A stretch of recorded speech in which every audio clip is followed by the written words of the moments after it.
और भी आपके कुछ क्वेश्चन होंगे, कुछ क्वेरीज होंगे तो आप पूछ सकते हैं, अभी पूछ सकते हैं, अलग से भी पूछ सकते हैं। हमारा पर्पज़ यही है कि जो ग्रंथ आचार्यों ने बड़े श्रम से लिखे हैं और उस समय लिखे हैं जब लेखन पद्धति उतनी इजी नहीं थी, उनके पास क्या संसाधन होते होंगे और कैसे होते होंगे, ये विरासत है हमारे पास। और ये विरासत यदि हम पढ़ें, सुने, समझें तो सच में हमारा हृदय परिवर्तित होता है और हम मोक्ष मार्ग में लगते हैं। अवसर्पणी काल है, नाम सुना होगा आपने, घटता हुआ है सब कुछ। ऊपर से हुंडा एक शब्द लगा हुआ है इसके साथ, हुंडा अवसर्पणी काल है, मतलब मत मतांतर बहुत हो जाएंगे। अन्य मत में तो मत मतांतर जो होंगे सो होंगे ही, हमारे अपने मत में जिनके देव एक हैं, जिनके गुरु एक हैं, जिनके शास्त्र एक हैं, उन्हें भी मन में ये लगेगा ये वो वाले हैं, ये वाले हैं, ये हमारे हैं, ये उनके हैं। मतलब हम तीर्थंकर महावीर के अनुयायी होने के बावजूद भी मुझे बड़ा संकोच होता है कहने में कि तीर्थंकर महावीर वो महावीर हैं जिनके समवसरण में त्रियंच गति के जीव भी अपना बैर भाव भूल जाते थे। हम तो मनुष्य गति के जीव हैं, हम कैसे जाति, पंथ, संप्रदाय, भाषा, प्रांत की बातें करके भेदभाव कर सकते हैं। हम और आप सब जिनको नमोकार मंत्र स्मरण है, जिनको पंच परमेष्टि स्मरण है, मोक्ष मार्ग पर अग्रसर होना चाहते हैं, वे सब चीज़ें भूल करके एक स्वाध्याय स्वाध्याय स्वाध्याय स्वाध्याय, क्योंकि जो आचार्यों ने कहा है वो हमारे लिए बहुत बहुत बहुत महत्वपूर्ण है। इस भावना से ये मुहिम चलाई जा रही है। सब लोग इसमें जुड़ सकते हैं। सारे प्रश्न ऑब्जेक्टिव टाइप रहेंगे, इसलिए आपको कुछ करना नहीं है। भरना कैसे है, एक बुकलेट रहेगी, एक आंसर शीट रहेगी, साथ में ये ग्रंथ आप मंगा सकते हैं। PDF भी मिल जाएगा आपको, ऑफलाइन भी मिल जाएगा। आप इस ग्रंथ को पढ़ते जाइए, आंसर भरते जाइए, सीधा गणित है। ओपन बुक एग्ज़ाम जो होता है समझ लिए, टाइम पीरियड भी आपको बहुत मिलेगा, पूरा 8 महीने आपको इसके लिए मिलेंगे और तैयारी करके आप वहाँ शामिल हो सकते हैं। एक अलग माहौल होगा। और जब आप ग्रंथों को खुद पढ़ेंगे स्वयं, सुनना अलग चीज़ है, सुनने में अटेंशन क्रिएट होती है, लेकिन पढ़ने में उससे कई गुनी अटेंशन क्रिएट होती है। पढ़ने की ताकत, अच्छा कई बार आपको पता नहीं होता है कि आप पढ़ सकते कि नहीं पढ़ सकते। बहुतों को तो ऐसा लगता है इनकी मोटाई देख के अरे कैसे पढ़ेंगे, 400 400 300 300 पन्ने हैं इसमें। लेकिन सच बात यह है कि दिन निकलते देर नहीं लगती है। आपने अपने जीवन के 10 20 50 60 साल यूं ही निकाल दिए हैं। आप रोज़ का एक पन्ना भी पढ़ते तो साल भर में 300 पन्ने पढ़ लेते हैं आप।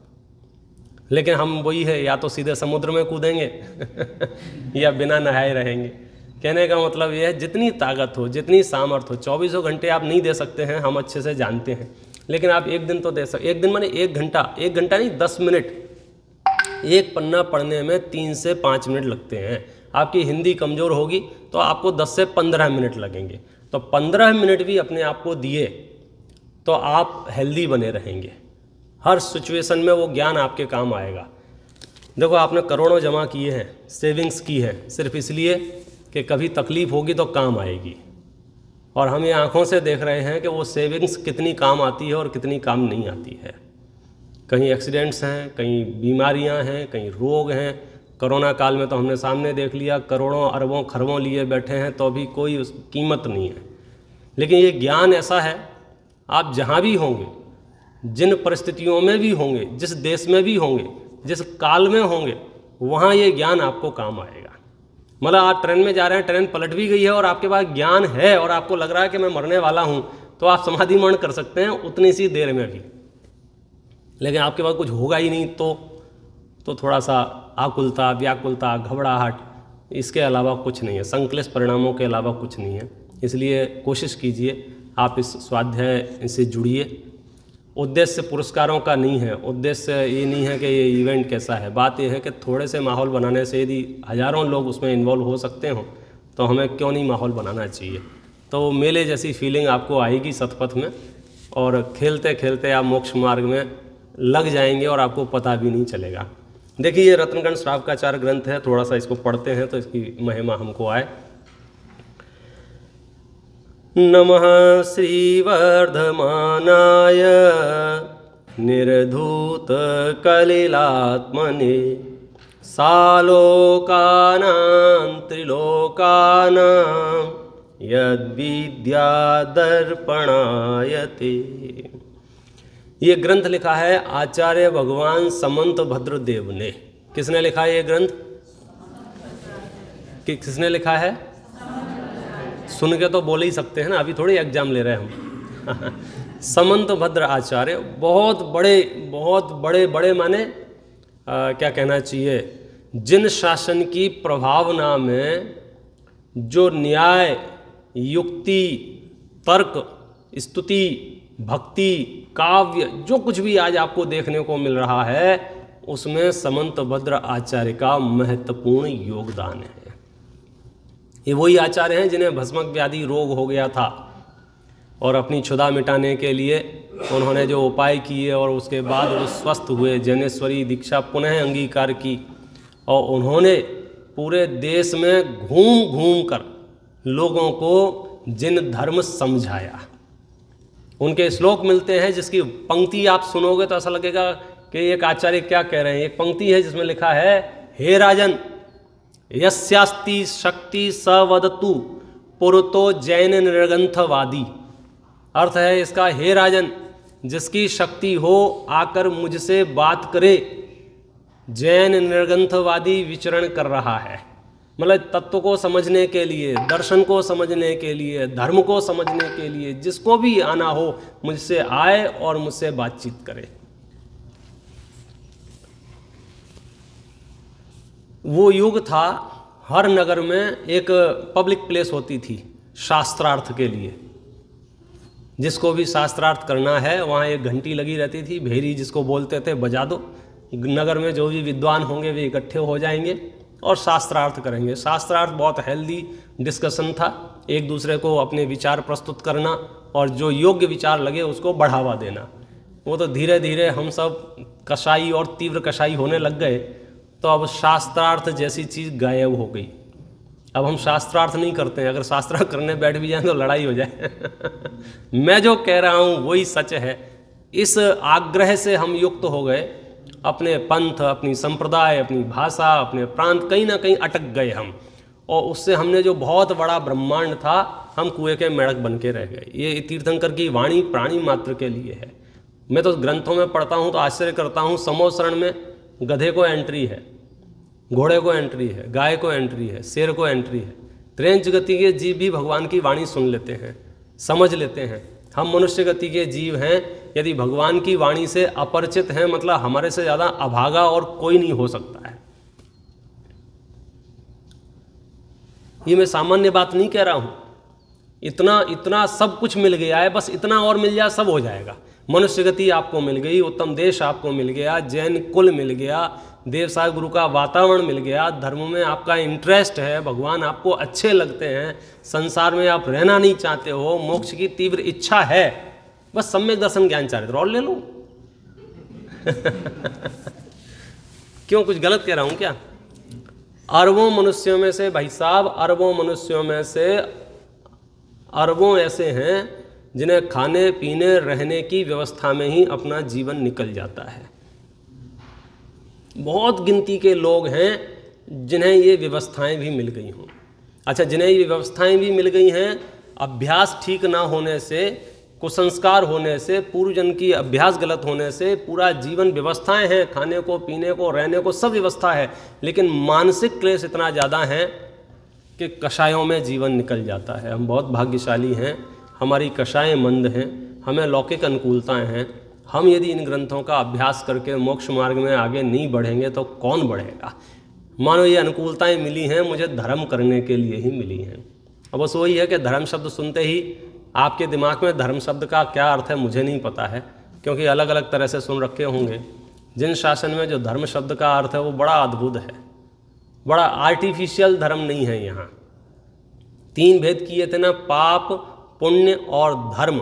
यहाँ धर्म की बात करेंगे, और धर्म एक आपकी खुद की संपदा है, खुद का स्वभाव है। आचार्यों ने परिभाषा लिखी है, बत्थु सहावो धम्मो, वस्तु का स्वभाव ही धर्म है। जब आप अपने में रहेंगे तब धर्म शुरू होगा, जब आप हाथ पे हाथ रख के बैठ जाएंगे अब धर्म शुरू होगा। इससे पहले तो कर्म होगा, फिर भले ही वो पाप हो या पुण्य हो। विवेक जागृत करना बहुत आवश्यक है, बहुत ज़्यादा आवश्यक है। मैं अक्सर लोगों से बात करता हूँ तो ऐसा लगता है सच में हमारा विवेक शून्य होना बहुत बड़ा नुकसान है। हमें पता ही नहीं चला, हम जिए जा रहे हैं। पहले किसी ने कह दिया बहुत नोट इकट्ठे करना चाहिए तो नोट इकट्ठे करने में लग गए, फिर कह दिया कि बड़ी बड़ी गाड़ियाँ इकट्ठी, फिर गाड़ी आ गई, फिर बंगले, फिर लोग, मतलब प्रतिष्ठा, यश, जो मूल चीज़ थी मनुष्य पर्याय की, जो आपको कहीं अवेलेबल नहीं है, रत्नत्रय, उस पर ध्यान नहीं गया। अच्छा, जब बिल्कुल मरने के दिन आ गए तब पंडित जी को फ़ोन किया कि बुलाओ पंडित जी, अब तो जा रहे हैं हम।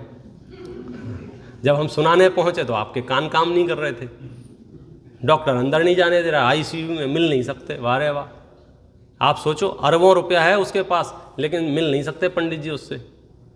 आप कर लो, क्या करोगे अरबों रुपया का? मतलब आप समझ लीजिए, मैं ये नहीं कह रहा हूँ कि बाकी लौकिक जीवन में आप क्या कर रहे हैं, जो भी XYZ कर रहे हों, 5-10 मिनट निकाल के अपने लिए। एक तो भाषाएं हमारी बहुत ख़राब हो गई हैं। लोग बोल रहे हैं हम मंदिर नहीं आएंगे तो इन मंदिरों का क्या होगा। भैया उसकी चिंता नहीं करो, तुम्हारा क्या होगा ये सोचो। तुम भगवान के ऊपर एहसान करने नहीं आए हो यहाँ। लोग पता नहीं क्यों ऐसा, मुझे सेंटेंस ही कान में पड़ते ऐसे चुभते हैं। अब पंडित जी हम स्वाध्याय, हम जिनवाणी नहीं पढ़ेंगे तो कौन पढ़ेगा? अब जिनवाणी का क्या होगा? जिनवाणी का कुछ नहीं होगा, अनादिकाल से है, अनंत काल तक रहेगी। पहले भी 24 तीर्थंकर हुए, वर्तमान में भी हुए, भविष्य में भी होंगे। मोक्ष जाने वाले मोक्ष चले जाएंगे। तुम किसी पे एहसान मत करो। मंदिर भी आओ तो अपने कल्याण के लिए। जिनेंद्र परमात्मा के पास आओ तो मुड़ मुड़ के मत देखो कितने लोग हैं। भगवान के लिए आए हो ना, भगवान है, काम खत्म। वो तो पूजा भी करने आए और घर वापस जाके पूछा कैसी रही पूजा? नहीं आज तो कोई आया ही नहीं था, मज़ा नहीं आया। अब मुझे ये नहीं पता कि तू पूजा करने आया था कि लोगों से मिलने आया था। उसके मन का चोर है वो, भगवान से मिलने थोड़ी आया था। क्योंकि भगवान से मिलने आया होता तो भगवान तो थे, पूजा तो थी, मतलब जो जो चाहिए था पूजन के लिए वो सब था। तू था, भगवान था, तीसरा कौन चाहिए तुझे? नहीं आज मज़ा नहीं, आज बहुत मज़ा आया, 400 लोग थे।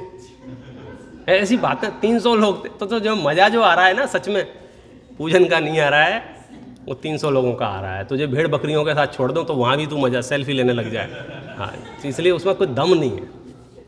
कम से कम एक जगह तो रियायत दे दे सच बोलने की, जिन मंदिर में, अपने कल्याण के लिए, अपने उद्धार के लिए, भगवान बनने के लिए। आप भावना जितनी ऊंची रखोगे समझो काम आपके उतने ज़्यादा सफल होंगे और आपकी विशुद्धि उतनी ज़्यादा होगी। हमको लग रहा है ना हम इतने दिन से धर्म कर रहे हैं, अंतरंग विशुद्धि को ध्यान दो तो आपको पता चलेगा कि वो भीगापन परिणामों में जो चाहिए, जो भद्रता चाहिए, जो विचारों में उदारता चाहिए, जो मनुष्यों में भेदभाव ना कर पाए, जो त्रेंचों में भेदभाव ना, पूरे विश्व के प्राणी मात्र को, गुरुदेव श्री का वो वाक्य कानों में गूंजता है, बधा भगवान छः। अब बधा भगवान देखने के लिए कितनी बड़ी ताकत चाहिए, बोलने में तो क्या जाता है, सब भगवान हैं, सबको हम मनुष्य नहीं देख पा रहे, सबको हम प्राणी नहीं देख पा रहे हैं। कहीं ना कहीं कोई ना कोई उसमें वो लगा देंगे एक टैग लाइन, ये फलाने पंथ का है, फलाने संप्रदाय का है, फलाने, कुछ ना कुछ दिमाग में भूत घुसा देंगे, ऐसा लगने लग जाएगा ये हमारा दुश्मन है। जबकि सच्चाई ये है कि कोई अज्ञानी भी है, कोई मिथ्या दृष्टि भी है, कोई पापी भी है, तो वो जानबूझ के नहीं है, बेचारा फंस गया है। करुणा का पात्र हो सकता है, दया का पात्र हो सकता है, दुश्मनी का पात्र नहीं है कोई भी जीव। बुरे से बुरा, मेरी भावना में पढ़ते हैं ना, दुर्जन क्रूर कुमार्ग रतों पर क्या नहीं आवे। किस किसने पढ़ी है मेरी भावना? मेरी भावना किस किसने पढ़ी है भैया? जिनने हाथ नहीं उठाया है आज ही यूट्यूब पे जाना, मेरी भावना लगाना और कान में वो ढेंटे लगाना ताकि इधर उधर की आपको आवाज़ सुनाई नहीं दे, और ध्यान से सुनना। अमृत भरा है अमृत, एक एक पद उसकी पंक्ति है ये, दुर्जन क्रूर कुमार्ग रतों पर क्षोभ नहीं मुझको आवे।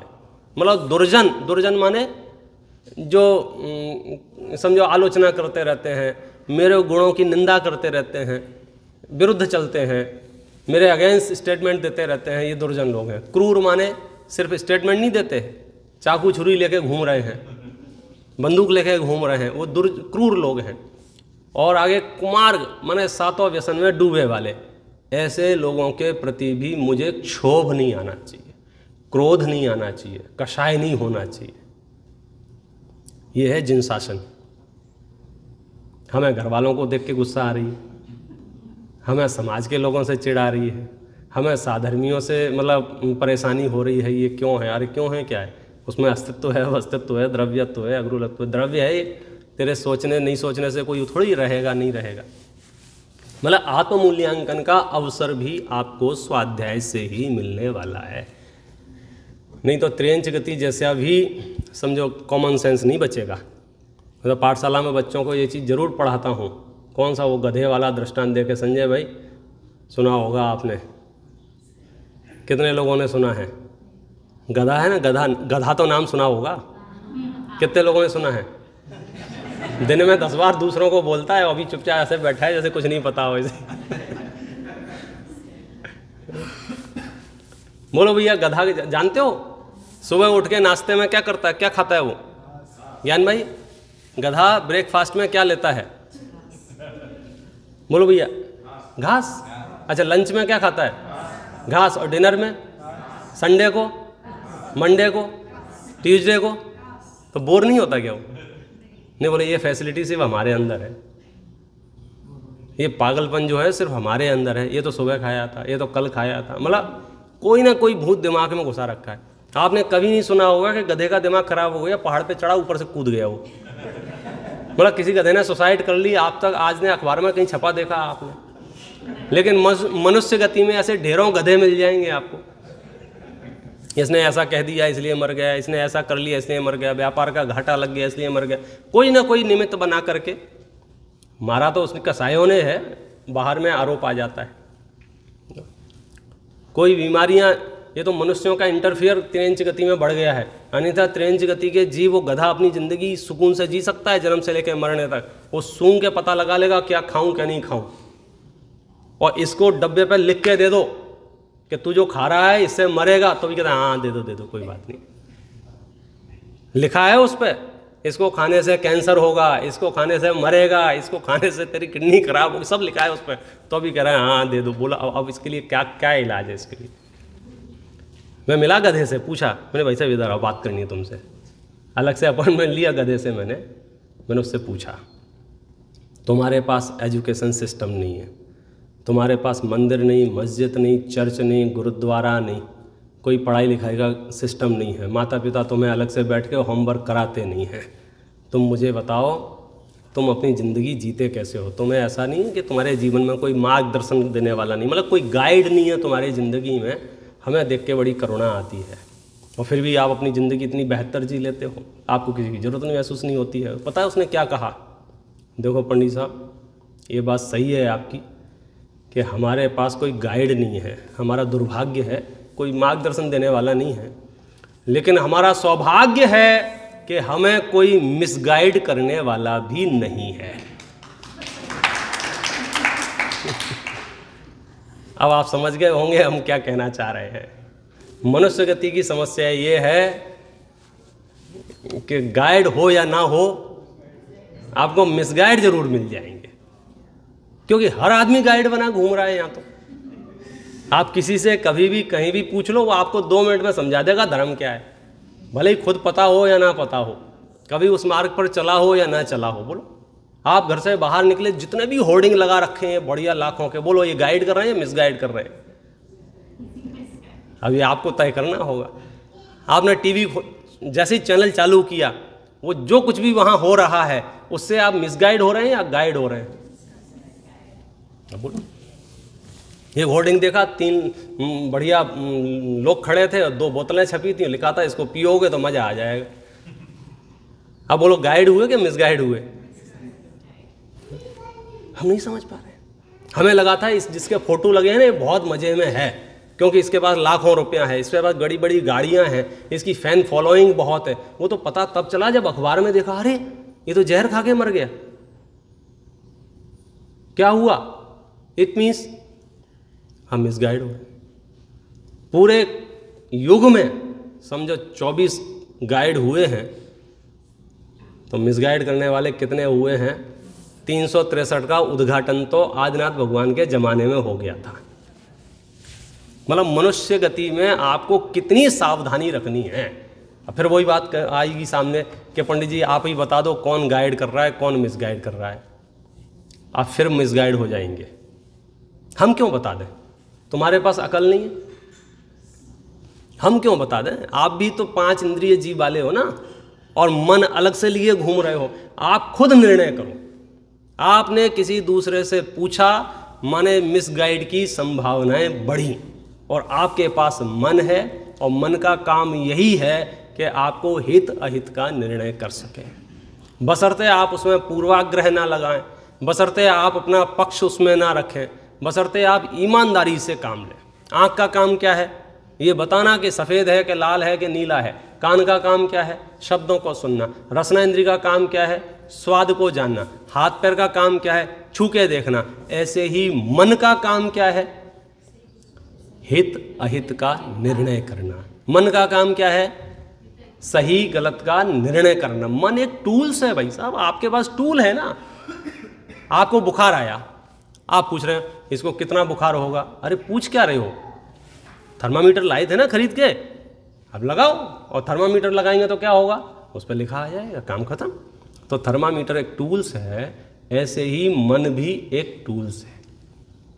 अब ये अलग बात है कि इस टूल्स का हमने कभी उपयोग ही नहीं किया, और किया भी है तो क्या किया है? घर बनाने में, दुकान चलाने में, व्यापार करने में, लोगों से झगड़ा करने में, कोर्ट केस करने में सारी एनर्जी वहाँ लगा दी है।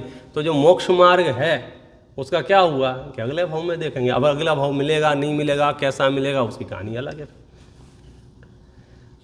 ऐसी हालत नहीं हो जाए ट्रेन गति से भी गई भी थी।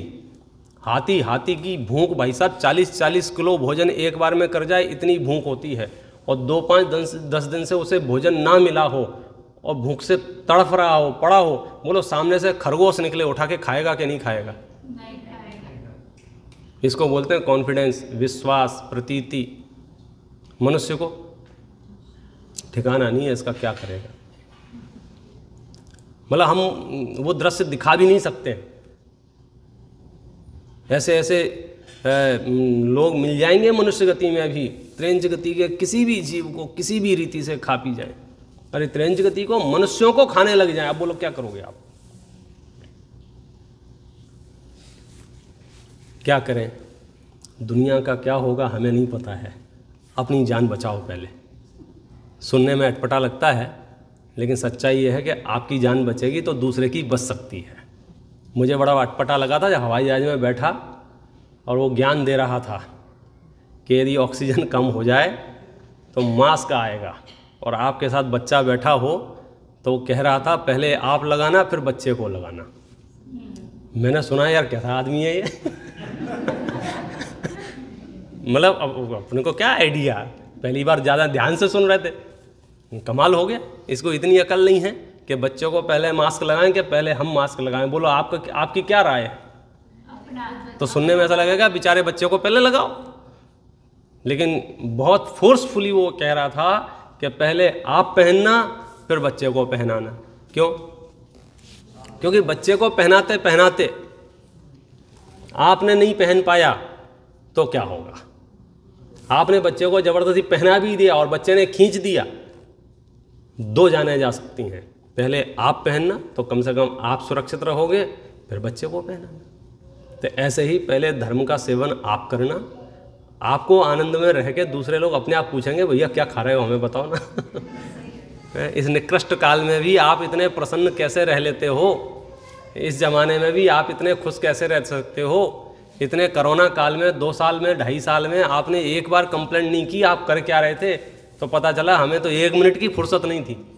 इस प्रवचन के बाद वो प्रवचन, उसके बाद ये कक्षा, उसके बाद ये ग्रंथ, उसके बाद ये ग्रंथ। इतने शास्त्र है जैनियों के पास, इतने शास्त्र हैं कि बची हुई जिंदगी को एक कमरे में बंद कर देना तो भी आपकी ज़िंदगी थोड़ी पड़ जाएगी, शास्त्र कम नहीं पड़ेंगे।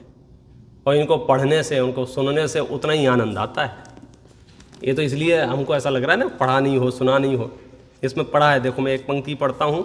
रत्नकर्ण श्रावकाचार्य ग्रंथ मेरे सामने है, 245 नंबर का पेज है। ये पंक्ति है, जिन धर्म का स्तंभ ज्ञान का अभ्यास ही है। जिन धर्म का स्तंभ, स्तंभ मतलब समझते हो पिलर, क्या है? ज्ञान का अभ्यास ही है। ज्ञान के प्रभाव से ही समस्त जीव विषयों की वांछा रहित होकर संतोष धारण करते हैं। अब सुनने में ऐसा लग रहा होगा इसमें क्या है भाई साहब। आप इसमें रहस्य जब जानोगे तो आपको पता चलेगा कि ज्ञान यदि आपके पास सच्चा हो और आपके अंदर में संतोष प्रकट हो जाए, समझ लीजिए दुनिया के सबसे क्या कहना चाहिए, हाँ मोस्ट क्या कहें पावरफुल पर्सनैलिटी हैं आप, यदि आप संतोषी हैं तो।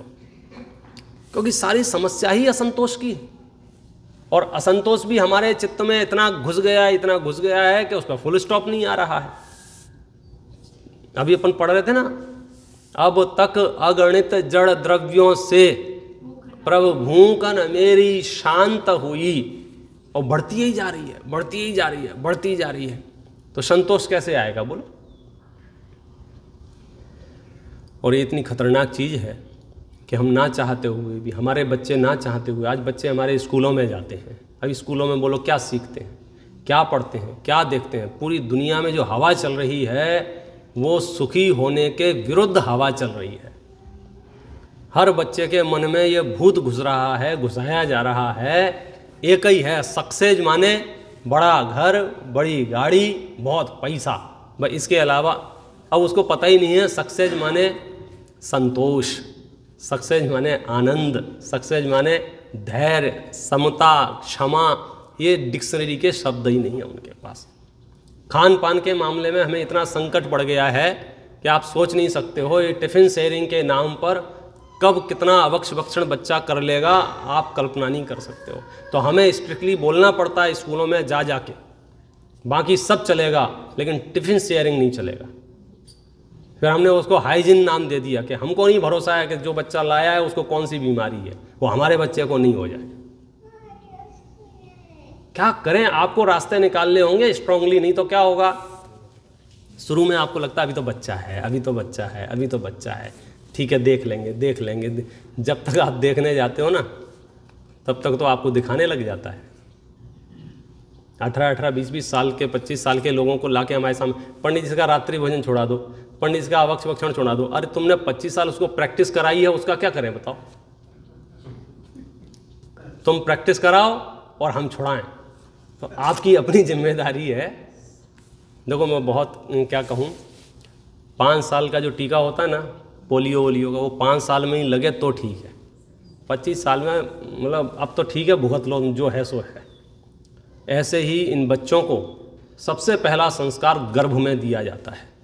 कदाचित रह गया हो तो उत्पन्न होते ही दे दो, बिल्कुल दया मत करो उस पर। दया माने ऐसी झूठी दया मत करो उस पर, अभी तो बेचारा है ना खाने दो, अभी तो बेचारा है ना जाने दो, कुछ नहीं होता। भाई साहब सबसे सही उम्र है बाल्य अवस्था में, आप उसको जो संस्कार दे सकते होंगे, जीवन भर कभी वह मांस, मद्य, मधु, इन सब चीज़ों से हाथ भी नहीं लगाएगा, क्योंकि उसको एक तो स्वाद भी नहीं पता होगा और उसे मालूम होगा कि ये योग्य चीज़ें नहीं है। और अगर वो छूट गया तो फिर वो एक बार व्यसनों में पड़े हुए व्यक्ति को, मदिरा पान किए हुए व्यक्ति को, शराब पीने वाले को अब शराब का ना बोलो तो कई बार तो नाराज़ भी हो जाता है। और वो ज़माना चला गया भाई साहब, पूरे मोहल्ले में एक होता था, बाकी सब चढ़ते थे उसके ऊपर, आप समझे ना। अब उल्टा हो गया है आंकड़ा, अब 1-2 होते हैं जो ने चुपचाप निकल जाओ बोले जा सर। हमने वो दृश्य देखा था, पूरे मोहल्ले वाले शराबी पे चिल्लाते रहते थे और शराबी बेचारा अपने अंदर सॉरी बोल के पीता था। 1 से 2 हो गए, सॉरी बोलना बंद कर दिया, तेरे बाप की पी रहे कि ऐसे बोलता है, जवाब देते हैं हमारा पैसा है हम पी रहे। अब आप उनको उपदेश भी नहीं दे सकते, और वो 10, 5, 20 हो जाएं तो मतलब परिस्थिति कितनी बिगड़ी है।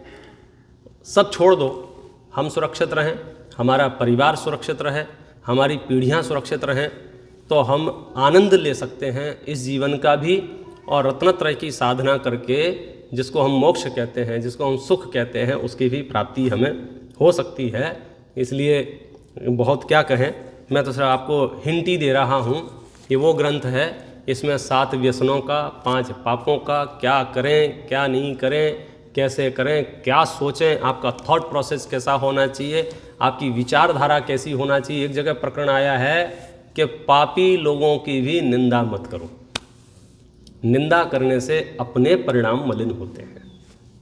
अब कौन ट्रेनिंग दे हमको हम तो इसलिए बैठे रहते हैं, बस गप्पे लगा रहे हैं।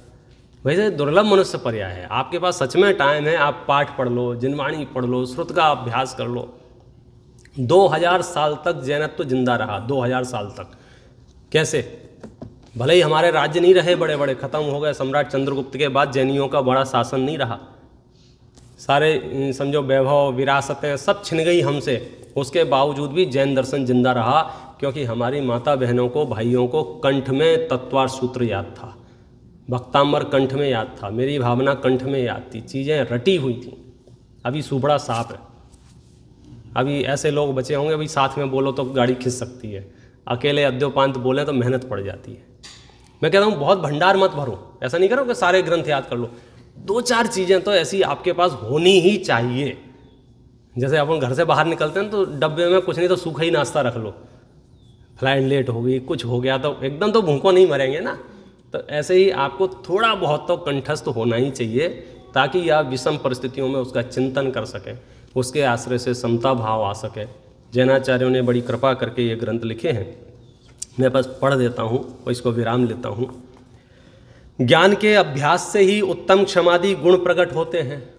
ये तुम कह रहे हो ना, हमारा गुस्सा जाता ही नहीं है, हमारी मान कसाएँ जाती नहीं है, हमारा लोभ जाता नहीं है, हमारी कषाएँ जा नहीं रही हैं। सुनो, ज्ञान का अभ्यास करोगे, कषाएँ तुरंत गायब हो जाएंगी। 1 सेकंड कषाय खड़ी नहीं रहेगी। कषाय खड़ी ही इसलिए अज्ञानता से, तुमको बस ज्ञान हो जाए कोई समस्या नहीं है। नहीं साहब क्या करें साहब, गुस्सा आती है, बहुत तेज गुस्सा आती है, बहुत तेज गुस्सा आती है। क्या करना चाहिए कि हम आपको ऐसा अभ्यास कराएंगे, गुस्सा आएगी नहीं। डॉक्टर के पास जाते हो ना, डॉक्टर से बोलते हो उल्टी आ रही है, उल्टी आ रही है, तो डॉक्टर क्या करता है कि वो अच्छा किस बात की दवाई देता है वो, है कि ऐसी दवाई देता है जिससे उल्टी आएगी ही नहीं। अब प्रश्न ये है कि नहीं आएगी तो ठीक है, आ जाए तो क्या करना चाहिए? तो डॉक्टर क्या कहेगा, आ जाए तो क्या करना चाहिए बताओ? एक साइड जाओ किसी कोने में करके आ जाओ, पानी डाल दो और वापस आ जाओ। कोई ये कहेगा? तो ऐसी पहली बात तो ये है कि हमें गुस्सा आना नहीं चाहिए। आ जाए तो जाओ एकांत में, पढ़ो नमोकार मंत्र, ठंडे हो जाओ, फिर आना। लेकिन हम क्या करते हैं, जब क्रोध आदि आते हैं सबको इकट्ठा कर लेते हैं। एक बात कहनी है, कुछ नहीं कहनी है, ऐसे उल्टी करनी है ऐसे उल्टी करनी है, बच के रहना है इससे। अच्छा, उल्टी की अपनी समस्या है। क्या समस्या है? अभी जैसे हॉल में 100-200 लोग बैठे हैं और अचानक से कोई एक व्यक्ति कर दे, तो इनमें से 10-5 इतने कमज़ोर होते हैं कि उल्टी को देख के उल्टी आ जाती है। फिर 10-5 और कर दे, तो 10-5 में से 20-25 ऐसे होंगे, पता चले कि हॉल में उल्टी उल्टी उल्टी उल्टी। तो क्रोध में क्या होता है? आओ साहब, नहीं, गुस्सा है आप मौन ले लीजिए, आपको आवश्यकता ही नहीं है।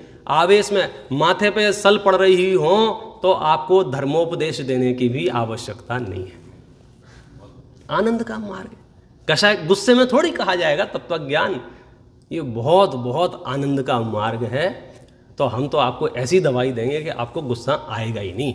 फिर भी पूर्व संस्कार से आ रहा हो तो ये कहेंगे एकांत में बैठ के पंच परमेष्टि का स्मरण करके जब शांत हो जाए तो उसको प्रकट करो। प्रकट क्या करो, फिर तो बचेगा ही नहीं। कौन सा वो ऐसा थोड़ी है फिजिकली चीज़ पड़ी रहेगी अंदर। लोग ऐसे बातें करते हैं, मैं जब तक गुस्सा व्यक्त नहीं कर लेता हूँ ना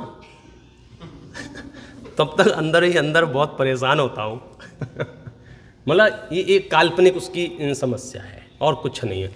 पर्याय आई और चली गई, आई और चली गई, आई और चली गई। समझदारी इसमें है कि जैसे कपड़ों पे कोई दाग लग जाता है तुरंत धो लेते हैं, आत्मा को रोज़ धोके सो, साबुन से एकदम रगड़ रगड़ के, तो थोड़ा बहुत ठीक हो सकता है ना। प्रतिक्रमण के अपने यहाँ वॉशिंग मशीन है, आलोचना पाठ की वॉशिंग मशीन है। इससे क्या होता है, आत्मा शुद्ध होती है। अगर हम ये नहीं करेंगे तो क्या होगा, गंदी।